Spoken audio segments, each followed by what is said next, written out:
Next is public discussion. Again, when you come up to the podium, please state your name, your address. You will have 3 minutes to talk about your topic. I'm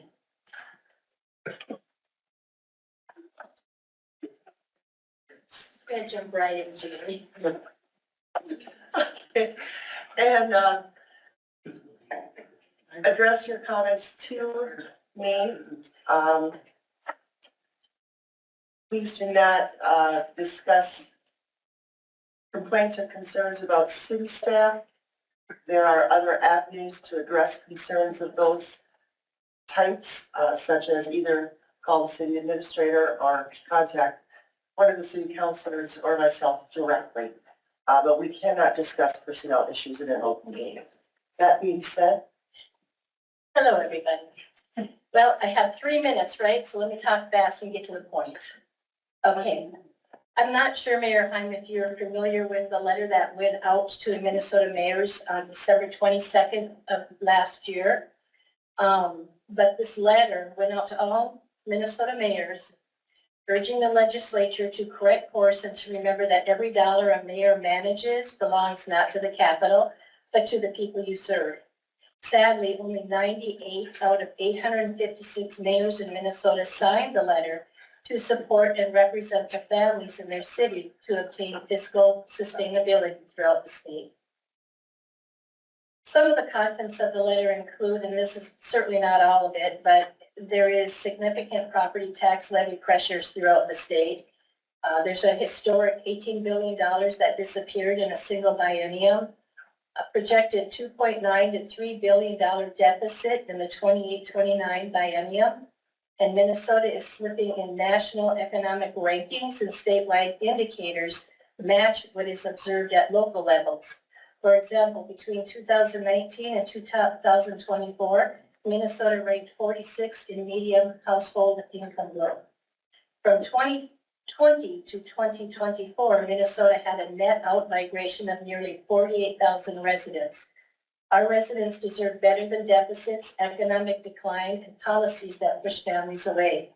Our state owes it to our citizens to practice responsible fiscal management and to stop taxing our families, seniors, and businesses out of Minnesota. Our families cannot sustain the increase in tax levies based on irresponsible spending decisions. The trickle-down effect burdens the men, women, children, and families in Rice Lake and across the state. Fiscal irresponsibility, amassing pressures of rising taxes, and other rising costs that are out of control are root causes that deteriorate families.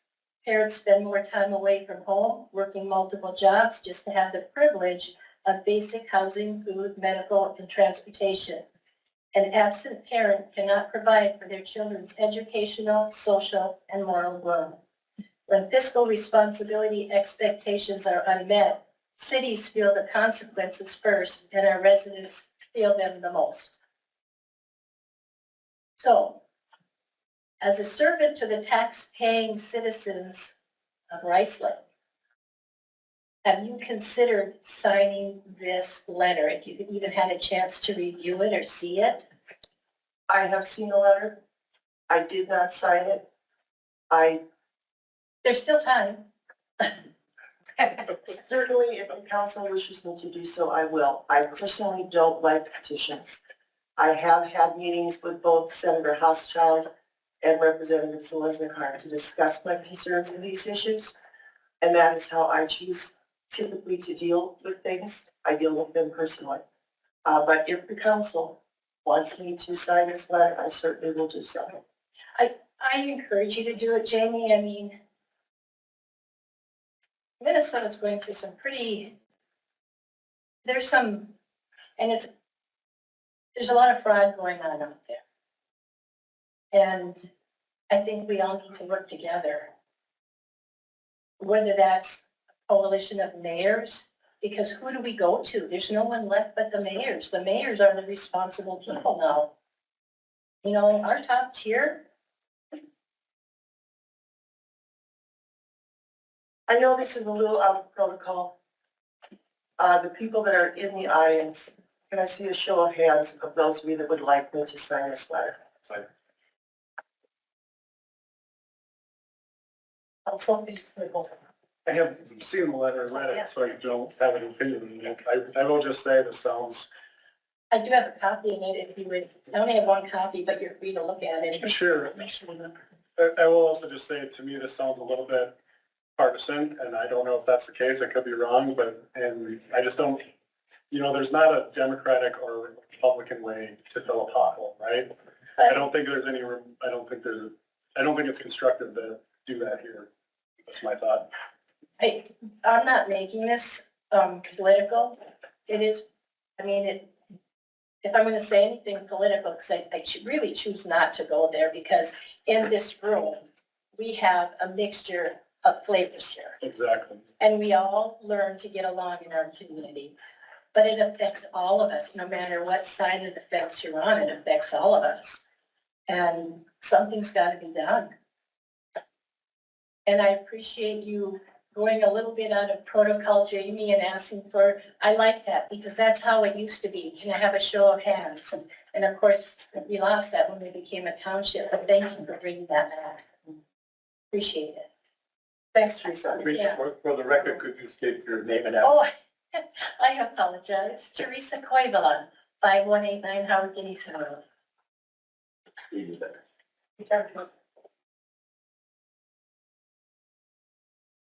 I will consider it. Laurel Mellon, 4225 Dockenberg Road. Not as well versed as Tara in public speaking, but I'm going to give it a go anyways. There's a few things that I'd like to bring to the attention of the council that have bothered me, of some actions that I've seen and I've kind of recorded and thought about. And so I've tried to put my thoughts together. So there was a recent firing Justin Elshire, and there's a few of these things that are regarding my thoughts and opinions on those.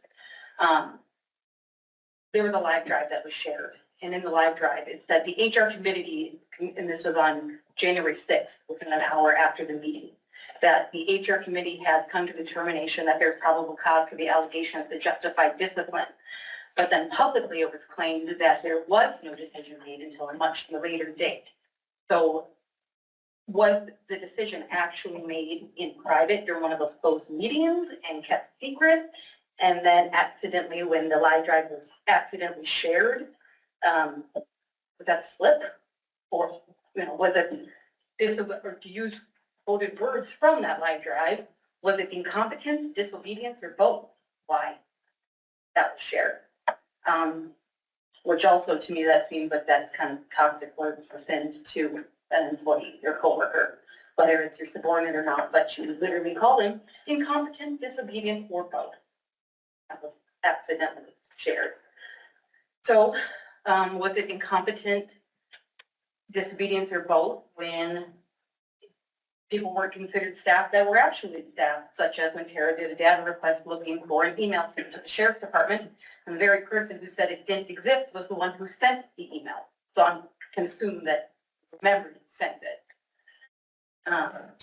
Was it incompetence, disobedience, or both? When it was posted on the bulletin board, I saw at the last council meeting that Justin's Elshire performance review was a closed meeting, when it in fact was an open meeting.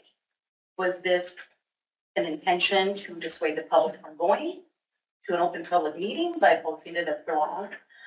So that seems like a pretty big error, not actually giving correct information to the public. Was it incompetence, disobedience, or both that Justin's name was on that notice, but then when Tara tried to ask you, Jamie, questions about it, you said to quote, "We are not allowed to confirm or deny who the person is. Right now it is employee A," but yet it was out in the hallway, his name. So you couldn't say his name, but it can be posted in the hallway. That just seemed a little like a disconnect right there for me. Also, Alice agreed to yield my time to me, so I'm going to be using that time as well. I think incompetence. I can tell you right now that I'm not going to address any of this. So I'm not asking for her to address, I'm just sharing my thought. Just so it can be seated so people have a chance to think about this stuff. Was it incompetence, disobedience, or both? When even at that meeting, the speaker wasn't even working. Isn't that the job to have it set up prior? I mean, went through the really nitpicked list on January 29th of other employees, so I'm gonna nitpick too. But yeah, batteries and a microphone seems kind of like a standard procedure to want to do it if it's going to be an open meeting where public input is allowed. Was it incompetence, disobedience, or both that Justin Alshire was faulted for not checking trans oil on a cold, not running piece of equipment that is required to be running enough to attempt to have the trans oil checked on? Seems like if you don't know how to check the equipment, then you maybe shouldn't be in the position of monitoring people to make sure to check it properly. You can't check it, don't know how to check it, and kind of seems silly that you can discipline people for checking it wrong. Was it incompetence, disobedience, or both when you didn't provide inspection sheets for your public work employees? I myself have worked in construction for years, and I've worked, my mother's a former city employee retiree. I have verified every city employee and every contractor that I've ever worked for has checklists for all of their equipment to make sure it's checked properly. You guys don't. That seems like, that just seems wrong. Was it incompetence, disobedience, or both that Justin R. was not dispensed after he sent racist, ableist, ageist, and sexist texts and memes on the clock while using a paid city cell phone to other city employees, or to not discipline Shane for laughing at these jokes, further encouraging? Okay, as I mentioned before the meeting started, we will not talk about personnel issues. Okay, I'm just listing all these things because I see Justin's face is still on the board, and I saw those texts, and I'm very offended by them. So I'm sharing how I feel about it. Let's see, so my question is the lack of action taken, should the city residents such as myself interpret that the city holds those same values? Or was it the intent, I mean, is it the intention just to embarrass the city by not getting rid of them? Was it incompetence, disobedience, or both that the original Loudermill meeting on December 10th was not properly prepared, so then needing a second one, so more paid time off, thousands of dollars spent on also for more paid time off, additional lawyer meetings, additional meetings, and more time to the staff to scour videos to make it a better prepared meeting. I know the first 3 Loudermill attempts were found to not be legitimate due to the fact that he didn't lose his job, so we had to get to a 4th. So how much taxpayer money was spent in all 4 attempts to get him fired? How much of our money? $25,000, $50,000? How much did this endeavor go to? I'm going to get here, and I'm going to reclaim the time too. So last, I'm skipping ahead because there's a whole bunch of things, dad requests that aren't fulfilled, including my own. You text me, Jamie, and I made a dad request asking for anything that was regarding, you would even, I got in that data request an email confirming that you would text me, but the text itself wasn't into the email. And I know it, obviously you were acting as an official mayor, because I don't think you would abuse your position and illegally get my private information for personal use. You asking them to get my phone number was using your position as mayor to get my phone number. I believe you were doing it on a rightful way to do it. So that was official city business. When you text me, should have been included. Also, my phone number was got off of the March 18th note sign-in sheet, which Carly even stated in the emails that were provided to me on my desk. But the March 18th sign-in sheet wasn't provided. There's a whole bunch of things like that that weren't done, but I you're wanting to rush me along. So I can have somebody pick up where I left off if you'd like, reading, or I can. You've had 6 minutes. Yeah. That's all we will allow. Well, so final, I'm going to ask, I want Toni to resign. And if she's not willing to resign, then I'm going to ask you guys to do something about it, because she has willfully violated Minnesota State Chapter 213 Government Data Practices Act. And with a will, and as it states, Statute 1309, willful violation of this chapter, including any action subject to a criminal penalty under paragraph A by public employee says that it's just cause for suspension or dismissal to the public employee. So if she's not willing to resign, I'm going to ask that you guys If you don't remove her, then I'm fully prepared to get the 823 signatures to force an audit to get her removed. Because I have 3 pages of illegal activities that she's done with these data requests. You are welcome to get the signatures for an audit. And if either of you guys want to read the list, I have it all here, and I have the evidence to prove all of the illegal activities as well. So we can make it a big deal, and we'll remember this in November when it comes time to vote. If you want to still stay sitting up there on that dais, I think you should do right by the city, because we deserve the right thing done. And I believe we do.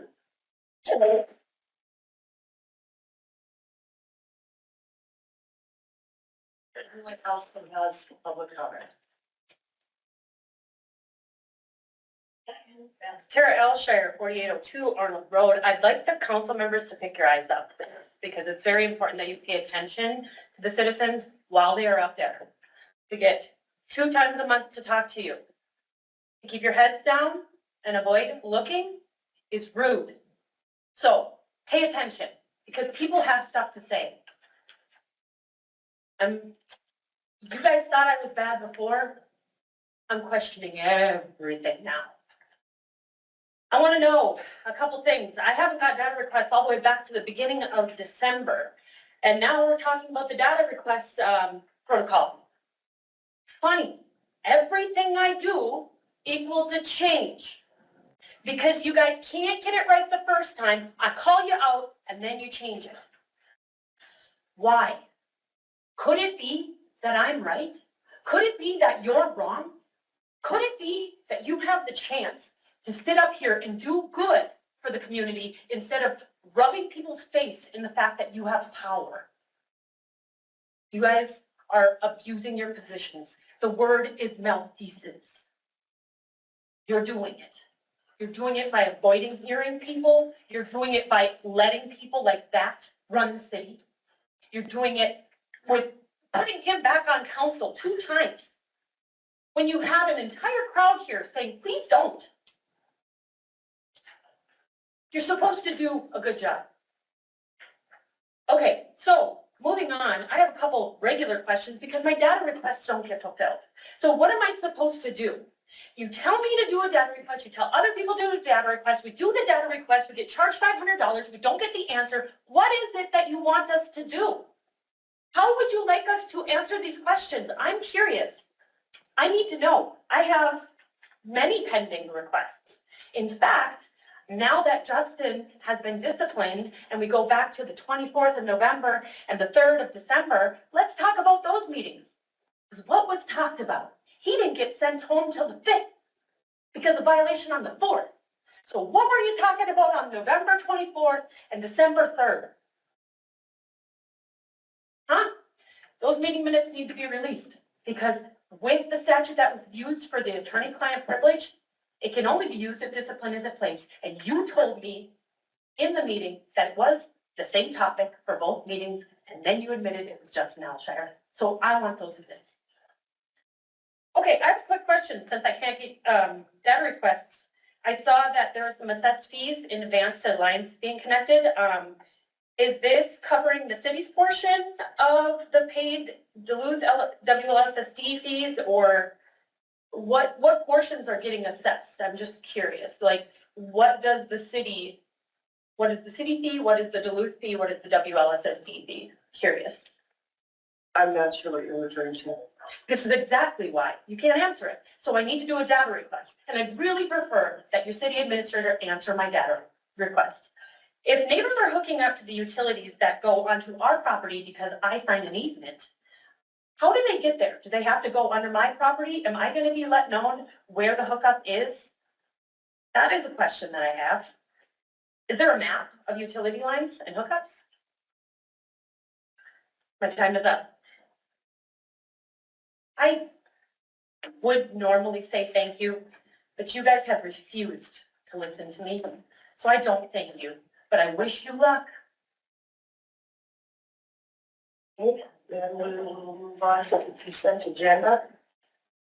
Consent agenda is the minutes from the January 26, 2026 council meeting.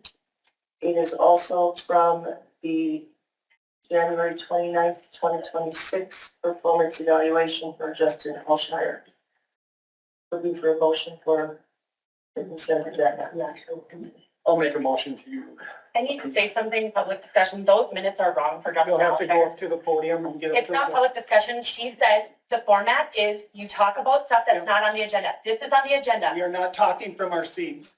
I am talking about stuff on the agenda. You need to stop. The agenda has Justin Alshire's minutes. They are wrong. They miss a very crucial part for Justin because it's clear she was trying to quote him.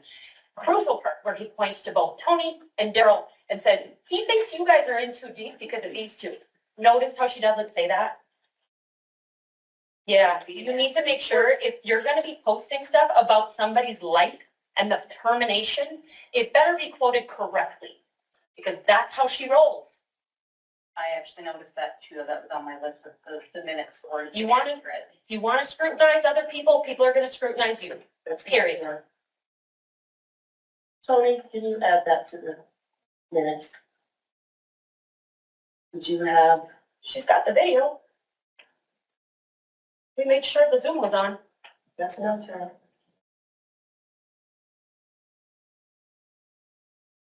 No, I'm sorry, I was trying to type up the minutes from what Lisa was saying, so, but what was the request?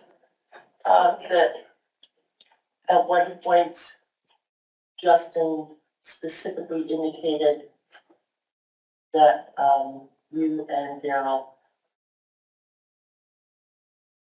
But the council is in too deep because of these two right here. Clear at me all you want, it's the truth. And if we're going to quote the truth, just follow the video as his exact words. can we include that in Justin's statement in those minutes? Just accurately. We're doing pre-checks. Pre-checks. Do you want me to adjust them and then submit them at the next meeting for Sure. your review? Okay, do that. Thank you, Shane. Any questions for Shane? I do have a question. There was a day, I think it was last week on Nelson Road, that they came out and they sanded, and then the next day they came out and graded. And that, it didn't make any sense to me, because once they graded, it did pull up the rock in some spots, but then all the sand was gone that they laid down the day before too, which made it completely slick again. I've seen more people in the ditch on that road, this year than I have the 25 years I've lived there. So I'm just wondering, is there something that you're looking at? Like, why would you have sanded before you're gonna go out and grade the next day? You're talking in between Gleason and Arnold, that middle section of Nelson, or which section are you talking? The west side. The dead end section of it?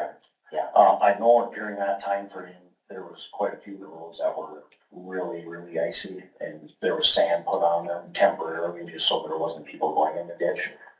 And then the next day is when the picks were put on the grader, and then a lot of those roads were stripping ice off of them to get them down to gravel. So it mainly was temporarily put down just to make it safe for that time, the time being. I would just think that you would know, like, one day, and then the next day you're up there grading it. It didn't make any sense to us, so. No, yeah, I understand. A lot of that goes back to like the freeze thaw. You can't, it's hard to predict sometimes with that, especially when you have a hard pack on there. If you get any of that thawing or misting or anything like that, it goes from super grippy to instant glare ice on most of the roads, so. Well, I know, this summer they had marked the roads. We had no idea what they were doing, and then all of a sudden they were there digging the ditches. One of our lines was not marked. It did get dug up. It was told, I believe, to you. Nobody contacted us. I ended up having a conversation the next morning when I was leaving to go to work, like, okay, what's gonna happen here? I was told, well, just give your cable company a call, but from us being a homeowner, knowing that it got pulled up and that it got brought to your attention, I would have thought that we would have maybe have received a phone call. It was brought to my attention after the fact. I didn't know of it that day or the next day, but it was eventually, I wasn't aware of it. But if they are not marked, Yeah, that's normally the locating company that is supposed to be the one that is in communication with Charter or Century. If we would have known they were being dug, we could have told you there was a line there, but we didn't know what was going on. We just saw the stuff painted on the lines. And I know that over the course of a couple of years, there's been like a 1.5 feet taken off of each side of the road. If you watch people driving down that road now, they drive down the middle of the road. Nobody wants to move over because nobody knows where the ditch is, especially in the wintertime when the grader's pushing the snow and you can't see where it drops off. And it's a definite, like, drop off. I will tell you, the grader had gone down the road, had the berm in the middle. I was trying to stay off of the berm. I tapped my brakes. I dropped my front tire off. And I couldn't get out. I have a 4-wheel drive truck. So, and there was a lady the week previous to that, 10 feet in front of me. And then when the grader came by me, he also dropped the front end off of there. So right in front of my truck. So just feel for thought. Ma'am, Maybe can you give us your name and address so we know what part of the road you're talking about? Well, We might have people come up to the podium, so just your name and address would be good. It's Shannon Knace, it's 4152 Nelson Road.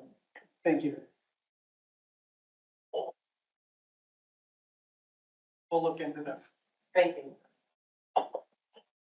Yeah, I think if that's that much of an issue, then there's something wrong. Maybe we can take a drive down that road and really look at it and see what you're talking about. Yeah, you can't see much now because the snow is obviously covering it. We did have to have, Spectrum come out and run a temporary line. It is now through the trees and coming up the side of our yard, so there's a temporary line there. Because the temporary fix that they didn't work and our internet went out for a couple of days, so. From the cut down the road to my mailbox is about, just shy of about 2 feet. You can actually see where the mail truck went off in the ditch as he's trying to pull up to my mailbox.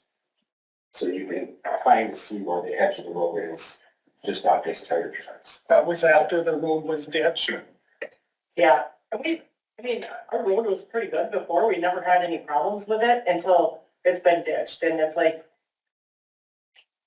what was it? A couple of years ago, our culvert was replaced and they had to replace it twice because it started washing out again. There is a stream that comes down the west side of our property. And that's where a majority of the water comes down from the power line. And then it comes down and comes across the front of it. And that gets pretty heavy depending on how much snow we have. But definitely could be some help in that area. So Shannon, this spring when it starts thawing and you're seeing all that water, contact Shane or call the city desk here and Shane and I will come down and take a look at that. Okay, And thank we'll you. address I it. just worry that it's gonna wash out again, the way that it was dug out again. Okay, thank you. Appreciate it. Thank you for that. I assume you've all had a chance to read through this. Toni, anything you would like to highlight? Just that this is a sample policy that we got from the data practices office directly. They kind of give a sample policy that communities can adopt, and then you just kind of update your specific information within the policy. So not much has changed other than it's just updated to the current state statutes that regulate it. Okay. Also? Sorry, I missed that. You said this came from what? The Minnesota Data Practices Office. Are these the forms you have been using? No, these are different. The forms we were using was a policy we adopted in 2017. Does this look like it would be better to work with, in your opinion? I think so, because it gives a few more options as to how the people want to receive the information, which is usually something I have to go back and ask every time anyways. Sure.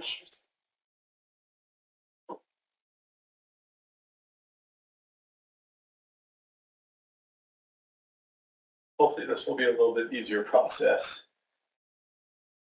Just make it easier, be beneficial And there are two separate policies. So currently we only have one policy, but this is two separate policies. So one is just general government data that someone's requesting, and then the other one is the subject of the data. So if they're asking for data that the city has that is specific to them, that's why there's the two different policies.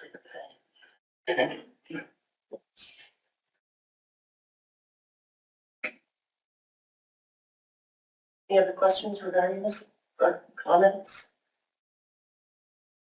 Any comments from the audience? More care for you, Daryl. Thank you, Tara.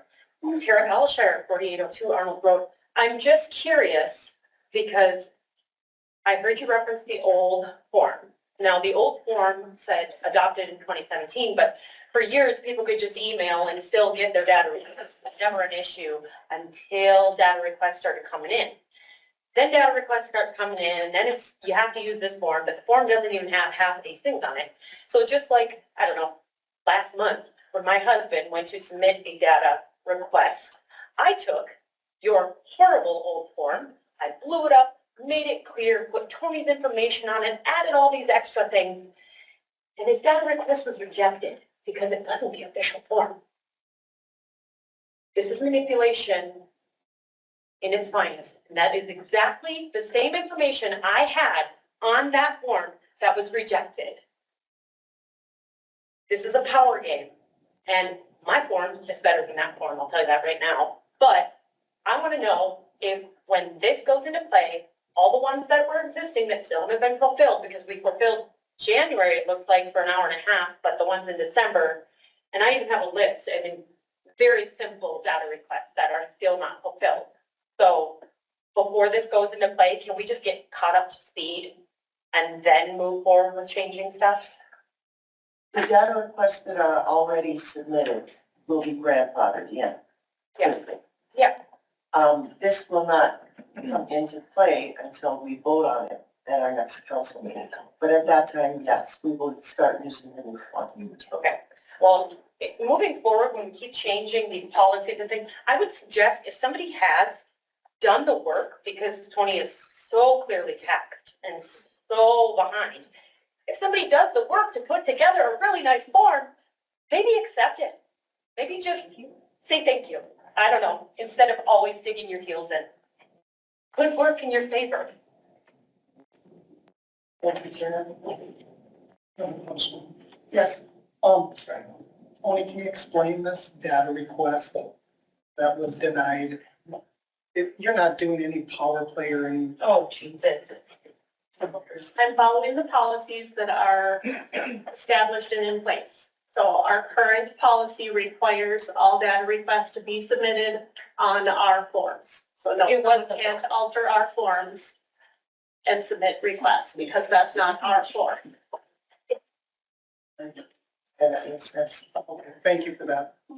Lisa Lowe's, 1361 West Tisha. I just want to ask a couple questions. I know paper copies, you're charging 25 cents. One side, 50 cents, two sides. Now I see it says copies, please refer to the policy for explanation of fees.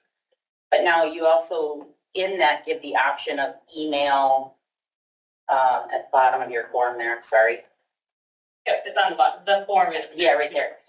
Okay, so email, mail, or pickup. So email, we all know that you can only send so much via email. So are you offering a pen drive or a USB drive? If it's that much and you do have it electronically? Is that an option? Because people don't really burn CDs anymore, you know, That's what the language said in here. Yeah, that this ages model me of incredibly, the but- CD-ROM, and I'm like, that. yeah, that ages. We don't have that. I don't think we can do that anymore. But like a USB drive or something, and because I know it says if you don't have it readily available in that format, which makes sense. You know, unless you want to scan stuff and then make it electronic to put it all on a USB drive. But I was just wondering how it would charge when it was emailed, when you can't always email that.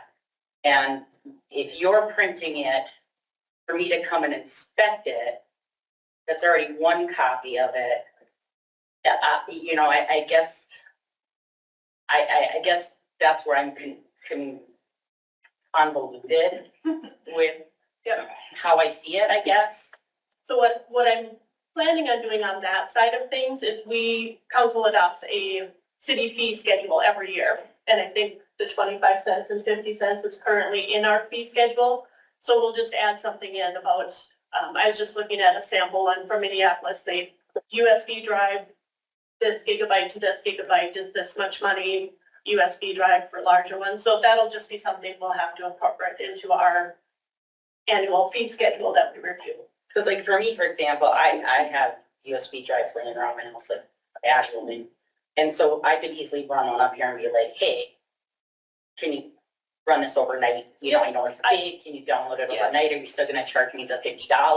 Right. Even though I brought you the drive? I did do that until our auditors came, and I tried to offer them the flash drive, and they said, we don't put anything in our computers that we don't know where it came from. Which makes sense. Yeah. From That their is why we standpoint, would be yeah. purchasing, Yeah, just like I don't know if I would, if I were one of you and I handed you a drive, I'm not sure exactly, yep. the intentions behind Yep, that drive. yeah. So I do get that, but I was just kind of really confused about that last portion with the emailing because it was right under the talking about the fees. Yeah.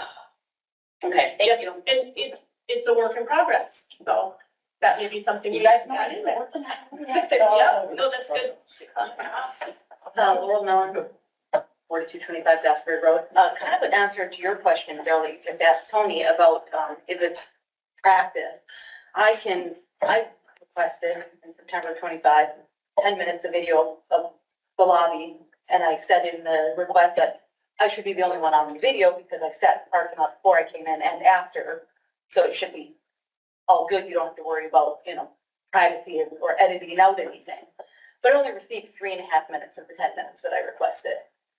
Don't know why, since like I said, I sat in the parking lot. I knew there was no other public, private stuff being had in the lobby. So I don't know why I didn't get all of it. Just like when Justin had made data requests for the 49er video, asking for it to start at 7:30, and for some reason the video started at 7:34. So in my personal experience and from what I've seen from other people, maybe it's only just a select few of us, there is, for some reason, we're not getting complete requests. As I highlighted earlier with another request, there's 2 items that are even mentioned in my data request in the email exchanges between city employees, but the actual items aren't included in the data request.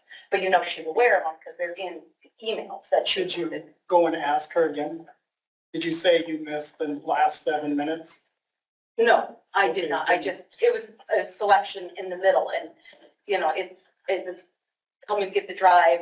I had to wait a few days before I even had an opportunity. I think you even had messaged me asking if I got everything I wanted, and I said I haven't had a chance to look yet. And then it just kind of dropped from there. But then when I did watch it, I was like, what? I mean, this is the video of me walking in and out, but why didn't I get the full 10? Like, why was it taken, who cares if it's just an empty lobby Wait, Oh, you for said 5 minutes? questions. Yeah, well, I'm asking them now, so. Oh, okay. Yeah, All right. who cares if it's just 5 empty minutes of the hallway? I asked for 10 minutes. Why can't I get the 10 minutes? If it's just, Maybe it was overlooked, but we will look into it. Send an official request on that, please. Yeah, because it's multiple things like that have been adding up that, we just lost a really good employee for, to me, much more minor infractions where, it's our civil rights that are being violated by not getting our data requests fulfilled. Well, we didn't know you missed that 7 minutes till about right now. Yes, So you I'll do, wait to and- reach out. but I know that the minutes missing from Justin's have been made public. I've heard them mentioned many times in meetings that they were missing. And it's a common theme. These data requests were, and then especially this was just asking for a video about myself, or if the request also was just for my own personal. It wasn't researching anybody else. All I asked is anything regarding me and myself, and I couldn't even get all the information to me about me, which I feel like that's kind of ludicrous. I should be able to ask that. If you didn't get what you want, formally email it, or the mayor to it, make sure you get what you want because we're gonna give you what you want. Yeah, and well, now the videos, we can't get videos. That's the new rule, so. Well, we can't let these things fester for months on end. So hit us up right away. That was the exact process I've done with all the exchange at CCU. And you watched me ask her about, I counted, I thought it was 3 times, it was actually 6 times where I said, can you correct me if I'm wrong? Did you or did you not send an email to the sheriff's department? No answer. Toni, is it my understanding that when you sent the links to the sheriff's department that you didn't have to redact any information? Correct me if I'm wrong. No answer. You're on all those emails. Why don't you go back and take a look at the way she responds to the questions of missing data in data requests? I intentionally included you. And then when she intentionally tried to just respond to me on certain ones, I intentionally copied it and then brought it back to you. You are responsible for reviewing all that. I would say this, Tara, if you did not get the response you had, we send it to one of the other counselors. We all have the equal authority to help you. None of you have come through on anything for me. I I'm haven't just seen doing an what I email need to from do. you. What's that? I haven't seen an email from you. No, I've seen one from you. You want me to quote it? Okay, that's enough. We're trying to help you get the data. I doubt The it. city will give it to you. If you're finding a dead end, reach out to another counselor. It just shouldn't get that one though. I did reach out to all of you and you all know what I'm talking about. You have an email right now showing you the form. I constantly reach out. So don't make it seem like I have. I don't know that. I'll check your email right now. I will after the meeting. Employment openings, Toni? Yes, there was some discussion about our current employment opening for a roads worker. Just wondering if it's something that council would like us to post for that opening at this time. I think the concern is if we get a large ongoing snowstorm, making sure we have enough coverage for that time. And this will be a permanent? Yes. So we currently have temporary workers. We have a temporary worker right now, yes. I would say yes. I support. Shane, we need another employee. Yeah, we definitely need one for sure. Support that too. So too. Do we need to vote on this? I'm just being just to. Yeah, just post it. Yeah. Hey guys, the next slides are Laurel's email. This is a list she had tried to get through during last night's public discussion on the video. I asked that you pause to read it, as each of these slides are only 60 seconds, just so I could keep the video time down. If you have any concerning behavior that you've dealt with, tips, or interest in signing a petition to audit and or remove Toni Blomdahl from the City of Rice Lake, please contact me at the email listed here. I promise to keep your anonymity safe if you feel the concern will be met with retaliation from the city. I know this feeling all too well, and that fear is very real.